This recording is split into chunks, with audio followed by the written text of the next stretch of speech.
खुदाम यीशु मसीह जिसमें होकर हम रास्तबाज ठहरे हैं, जिसमें होकर हमें नया मखलूक बनाया गया और जिसमें होकर हम खुदा के बेटे और बेटियां ठहरते हैं, उसी के नाम में आपकी सलामती हो। ये 2005 की बात है कि 7 फरवरी को खुदा ने ऐसा मुमकिन किया कि मैं बाप बन सका जब खुदा ने मुझे पहला बेटा अता किया। तो इससे पहले कि मेरा ये बेटा पैदा होता, तो बाज़ लोग होते हैं जिनको इस बारे में बड़ी एक्साइटमेंट होती है, लेकिन मुझे उस तरह की एक्साइटमेंट नहीं थी। लेकिन जब हमारी उस बहन ने, जो एक स्टाफ नर्स थी, उन्होंने वो जब बेटा पैदा हुआ लाकर मेरे हाथ में दिया, मेरी गोद में दिया, तो वो लम्हा मुझे याद है कि एकदम से मुझे लगा कि मैं अंदर से बदल गया हूँ। कुछ नई तरह का एक एहसास था कि जहाँ बहुत सारी मोहब्बत उस बेटे के लिए मेरे दिल में थी, तो साथ में एक जिम्मेदारी का एहसास भी था। और यह एहसास कोई बुरा नहीं था, बल्कि एक अच्छा फील हो रहा था कि अब मुझे इस बच्चे को जो है वो पालना है, इसके लिए सारी ज़रूरियात को पूरा करना है। और फिर जाहिर है कि वक्त के साथ वो बढ़ने लगा और उम्र की मुख्तलिफ स्टेजेस आई, और अभी वो भी और जो मेरा छोटा बेटा है, दोनों ही यूनिवर्सिटी स्टूडेंट हैं। तो अभी मैं और मेरी बेगम जो है वो बच्चों का वो जो बचपन है, वो जो छोटे थे जब हम उनको पाल रहे थे, उसको याद करते हैं। और बेशक वो यादें हमें अच्छी लगती हैं, लेकिन जो कुछ वो अब हैं इसकी हमें ज़्यादा खुशी है। क्योंकि कोई भी पेरेंट्स हो, जब उनके बच्चे पैदा होते हैं तो वो ज़ाहिर बड़े क्यूट होते हैं, उन्हें बड़े अच्छे लगते हैं, लेकिन कोई भी ये नहीं चाहता है कि उनके बच्चे जो हैं वो सदा बच्चे ही रहें। बल्कि हर माँ बाप की ख्वाहिश होती है कि अपनी उम्र के साथ ये बढ़ें और बड़े होकर जो इनकी जिम्मेदारियां हैं वो उनको लें। और अगर खुदा न खास्ता कोई ऐसा बच्चा हो जो कि बढ़ ना रहा हो ज़हनी तौर पर या जिस्मानी तौर पर, तो माँ बाप ख़ास तौर पर उन्हें डॉक्टर्स के पास लेके जाते हैं, चूँकि इसका मतलब होता है कि ये नॉर्मल बात नहीं है, ऐसा नहीं होना चाहिए। चूँकि कितने भी बच्चे क्यूट हों, चाहे वो हमें कितने भी अच्छे लगें, अल्टीमेटली ख्वाहिश यही होती है कि ये बड़े हों, और यही नॉर्मेलिटी है, इसी का नाम हम किसी को नॉर्मल होना है। अब हमने जहन में रखना है कि खुदा ताला भी अपने लोगों के हवाले से ऐसा ही सोचते हैं। और दरअसल पिछली जो हमने चंद वीडियोस बनाई हैं जिसका टॉपिक था बीइंग इन क्राइस्ट, तो हमने इन वीडियोस में देखा कि जब हम मसीह में शामिल हो गए तो खुदा जो है वो हमें रास्तबाज ठहराता है, लीगली हमें रास्तबाज ठहराता है। और उसके बाद हमने देखा कि ये इसी तरह से होता है जैसे कि हमारी नई पैदाइश हो, हम नया मखलूक बनते हैं। और फिर हमने देखा कि खुदा हमें अपने बच्चों के तौर पर अडॉप्ट कर लेता है, अपने बेटे बेटियों के तौर पर अडॉप्ट करता है, हम लयपालिक बन जाते हैं। तो जिस तरह से माँ बाप इस बात से तो खुश हैं कि उनके बच्चे पैदा हुए हैं और उनकी क्यूटनेस भी उन्हें अच्छी लगती है और वो चाहते हैं वो बढ़े, तो खुदा ताला भी इसी तरह से चाहते हैं कि अब जो उनके बच्चे बन गए हैं, वो जो नया मखलूक बन गए हैं, अब वो सिर्फ पहले ही दर्जे तक ना रहें, बल्कि इसके बाद वो और खुदा में बढ़ते चले जाएं। तो इस बात को और बेहतर तौर पर समझने के लिए आइए हम रोमियो के खत में से उसका 12 बाब उसकी पहली 2 आयत पढ़ेंगे, और फिर हम देखेंगे कि दरअसल जब हम बढ़ने की बात खुदा ताला करते हैं तो ये किस तरह से होता है और खुदा ताला हमसे क्या तवक्को रखते हैं। तो खुदा के कलाम में यूं लिखा है, बस ए भाइयों में खुदा की रहमतें याद दिलाकर तुमसे इल्तिमास करता हूं कि अपने बदन ऐसी कुर्बानी होने के लिए नजर करो जो जिंदा और पाक और खुदा को पसंदीदा हो, यही तुम्हारी माकूल इबादत है। और इस जहां के हम शक्ल ना बनो, बल्कि अक्ल नहीं हो जाने से अपनी सूरत बदलते जाओ, ताकि खुदा की नेक और पसंदीदा और कामिल मर्जी तजर्बे से मालूम करते रहो। तो इन आयात को बेहतर तौर पर समझने के लिए आप इसे 2 हिस्सों में तकसीम कर सकते हैं। पहला जो यहां पर एक बड़ा ही अहम लफ्ज है वो है पस। अब जब भी आप कोई हवाला पढ़ें और उसमें आपको यह लफ्ज मिले तो समझ लें कि जो कुछ पहले कहा गया है अब उस बात को कंक्लूड किया जा रहा है, यानी कि इन 2 बातों का आपस में ताल्लुक है। तो अब सवाल पैदा होता है कि पीछे क्या हुआ है।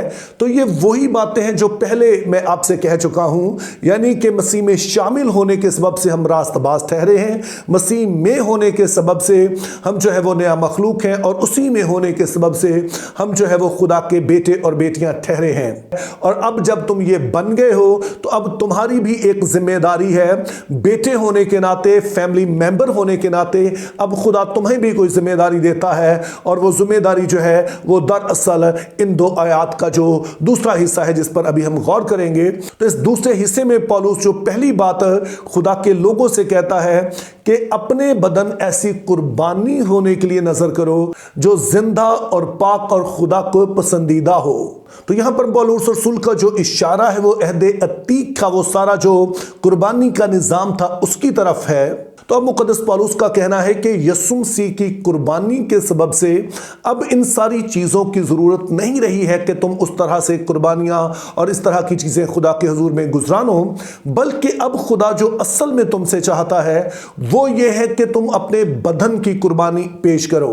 अब आपने ये बात याद रखनी है कि कुर्बानी से मुराद होती है कोई ऐसी चीज़ जो कि हमें बड़ी दिल के करीब हो, जो कि हम अपने पास रखना चाहते हो, लेकिन हम खुदा की मोहब्बत में उसे दे दें, तो इसको कुर्बानी कहा जाता है।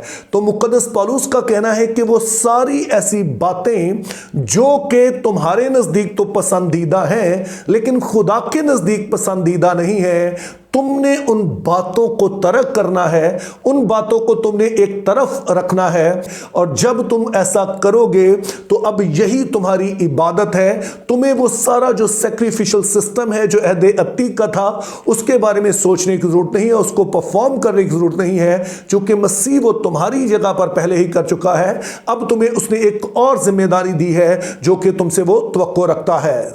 और फिर इस हिस्से में वो दूसरी बात कहता है कि अपनी अकल के नए हो जाने से अपनी सूरत बदलते जाओ।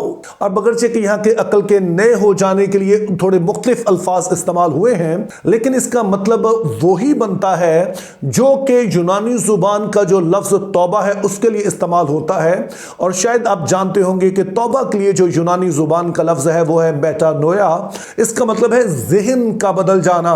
तो यहां पर यह है कि जहन का नया हो जाना, तो आइडिया वही है। तो यहां पर मुकद्दस पौलुस रसूल का कहना है चूंकि अब तुम तौबा याफ्ता हो, यानी कि जब तुम मसीह पर ईमान ले आए हो तो उसका सबब यह है कि तुमने अपने जहन को बदला है। जिस तरह से तुम पहले सोचते थे अब तुम उस तरह से नहीं सोचते हो। जैसा तुम्हारा रवैया खुदा के बारे में था अब वो नहीं है। जैसा तुम पहले अपने हवाले से सोचते थे अब वैसा नहीं है। यानी कि इससे पहले तुम सोचते थे कि मेरी जिंदगी बस मेरी है, मैं ही इसका मालिक हूं, लेकिन अब आप जानते हैं कि आप किसी में पेवस्त हो गए हैं, यीशु मसीह में आप पेवस्त हो गए हैं।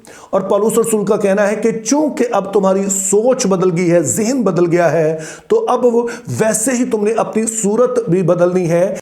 और इससे मुराद यह है कि पहले तुम आदम में थे और तुम्हारी जो शक्लो सूरत थी रूहानी तौर पर वो आदम से मिलती थी, तुम्हारा जो वो चाल चलन था वो आदम से मिलता था, तुम्हारा रख रखाव आदम जैसा था। लेकिन अब चूंकि तुम मसीह में पेवस्त हो गए हो तो अब तुमने मसीह की सूरत पर ढलते जाना है, उसकी मानिंद बनते चले जाना है। तो सूरत जब बदलनी है तो सिर्फ बदलनी नहीं है बल्कि मसीह की तरह की सूरत बनाते चले जाना है।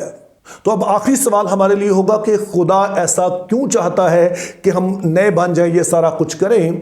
तो उसका सबब यह है कि खुदा ने अपनी शबीह पर, अपनी सूरत पर बनाया हमें इसलिए था कि हर इंसान में से खुदा नजर आए, खुदा का जलाल हर किसी में से नजर आए, खुदा की सफ़ात जिसको हम काबिल तकसीम सफ़ात कहते हैं वो इंसानों में से नजर आए और यूं हर जगह खुदा ही हो और उसी का जलाल हर जगह पर हो, यानी कि उसकी मैनिफेस्टेशन हो। और चूंकि मसीहत खुदा के मंसूबे की बहाली का नाम है तो इसीलिए जब मसीह में होकर हम नया मखलूक बने हैं तो हम फिर से बहाल हो रहे हैं, हमारी सूरत वैसी ही बन रही है जैसा खुदा चाहता है। और जब हम ऐसा करते हैं तो थियोलॉजी की जुबान में इसको तकदीस का अमल कहते हैं, यानी कि हम सैंक्टिफाई होते हैं। पुरानी जिंदगी की बातें हमारी जिंदगी से निकलती जाती हैं, नई जिंदगी की बातें ज्यादा से ज्यादा हमारी जिंदगी में आती जाती हैं। लेकिन इसके लिए पहले हमने कबूल करना है कि हमें बदलने की जरूरत है, फिर हमने उन चीज़ों को देखना है जहां पर